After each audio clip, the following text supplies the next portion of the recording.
Dictation start. महोदय, इन दिनों भारत और कनाडा के संबंध काफ़ी तनावपूर्ण स्थिति से गुजर रहे हैं। ताज़ा मामला संसद द्वारा खालिस्तानी आतंकी निज्जर की हत्या की बरसी पर 1 मिनट का मौन रखकर उसे श्रद्धांजलि देने का है।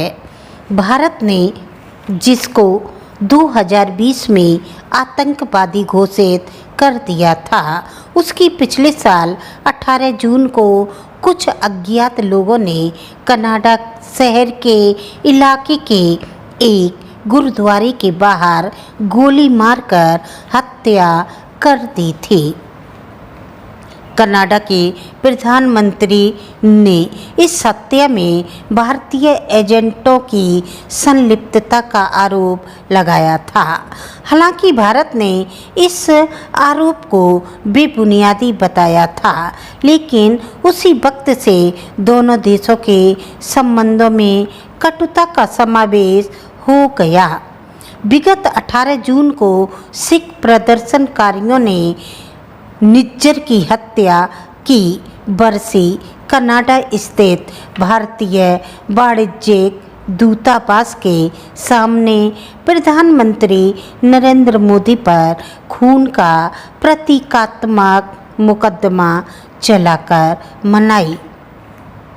एक ब्लॉग पर हुए इस मुकदमे में अभिनेताओं द्वारा बनाई गई एक फर्जी और सफ़ेद घुंघराले विग में एक जज भी सम्मिलित था, जिसने अभियोजक को पिछले साल में हुई इस हत्या में मोदी की संलिप्तता के सबूत पेश करने के लिए आमंत्रित किया।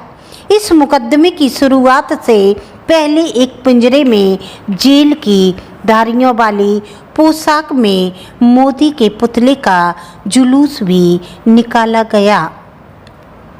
इससे पहले 11 जून को टोरंटो के इलाके में ऑपरेशन ब्लू स्टार की 40वीं बरसी पर इंदिरा गांधी हत्याकांड की एक झांकी भी निकाली गई थी। इस साल कनाडा में भारतीय वाणिज्यिक दूतावास के बाहर भी कई विरोध प्रदर्शन हुए, जिसमें प्रदर्शनकारियों ने भारतीय झंडे जलाए और प्रधानमंत्री नरेंद्र मोदी के कट आउट को पैरों से रौंदा और उस पर थूका। दरअसल इस साल कनाडा स्थित भारतीय वाणिज्यिक दूतावास के सामने इस तरह की घटनाएं कई बार हो चुकी हैं और पिछले साल से लेकर अब तक तो कुछ ज़्यादा ही है।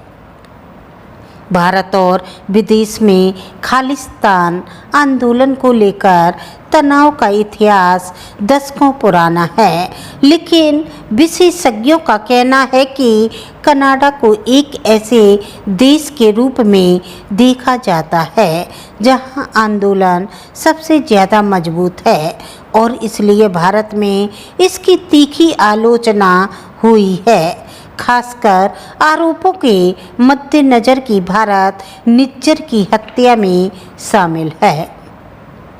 वर्ष 2012 में भारत के विदेश मंत्री ने देश की 6 दिवसीय यात्रा पर आई तत्कालीन प्रधानमंत्री के समक्ष कनाडा में भारत विरोधी बयानबाजी को फिर से शुरू करने का मुद्दा उठाया था।